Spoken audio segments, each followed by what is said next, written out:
Thank you so much for being here, Ryan. We're course. really, really stoked. I mean, yeah, give it up.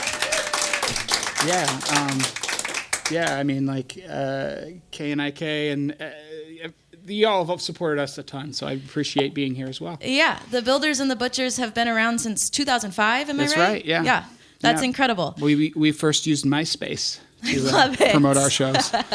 Well, as I mentioned earlier, you have a new album called No Tomorrow coming out within hours. Yeah.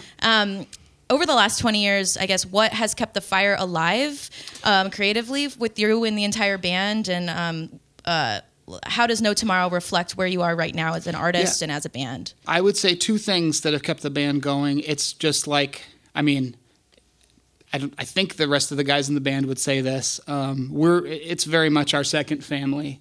So we're very, very good friends at this point, and we, communicate well and get along, and it just feels like, just like a second family, and we're all good friends and have such a good time when we travel. So it's like the playing of the music is one thing, but just being together is, I would want to go do things with those guys if we weren't doing music. Right. And then the other thing is that, like, no band can exist without an audience.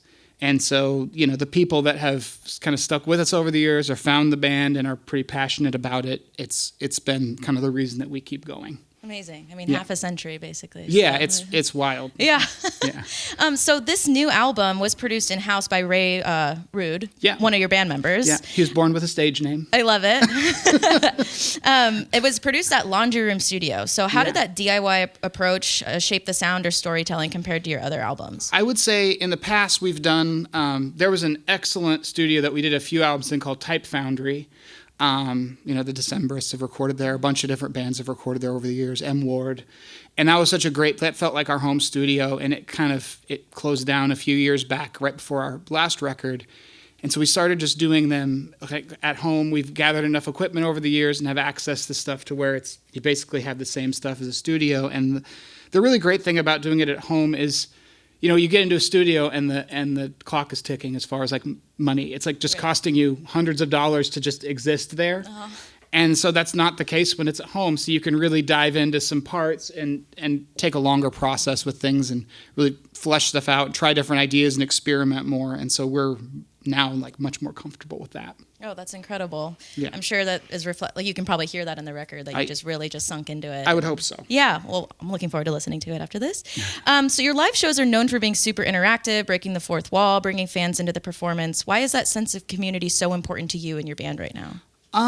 I mean, it's always been important to the band just because, I don't know, it feels like there's so much, with a stage and a barrier and there's so much separation between like the art and the artist. And like I said before, we wouldn't be here without the people coming to see us. So we want them to feel like they're really part of what we're doing when it comes to that. And I think, since COVID, having to take a break for 2 years and playing live shows, it's even more important now.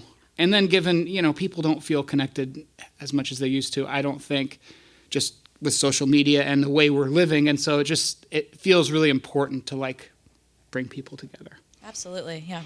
After COVID and everything just being so pent up, all you want to do is connect. Absolutely. Yeah. And I love breaking the fourth wall, bringing the audience in and part of the experience. We're like the Office of bands. I love it. Yeah, who's the Jim, right?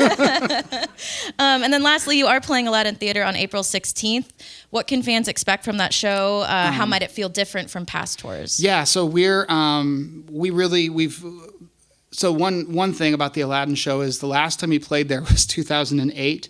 And we played with the Portland Cello Project. Like, we were the guests of them.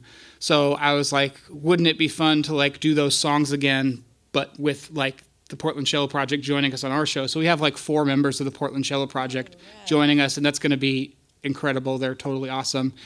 And then like Jared Mees and his Grown Children are playing, and he heads up Tender Loving Empire Records, which is like a Portland. I mean, everybody knows Tender Loving Empire. Course. They've helped so many bands reach amazing heights. And then one of our favorite bands, the Shivas, is also playing. So it's going to be, it feels like a love fest already, I was just gonna say that. just like writing back and forth with everybody and getting excited about the show. And so just just it's a very Portland show. Absolutely. Yeah. That's exciting. Yeah. Well, everybody, you better get your tickets. That's something you can't miss. If you love Portland, you'll love that show, I'm sure. Yeah. There's still, I think there's like 6 left. No, there's quite a few left. Okay, I was going to say, well, I get on that now. Run. But I will step out of the way. We'll let Ryan continue playing. Thank you so much for being here. Yeah. Give it up one more time. Ryan Sollee.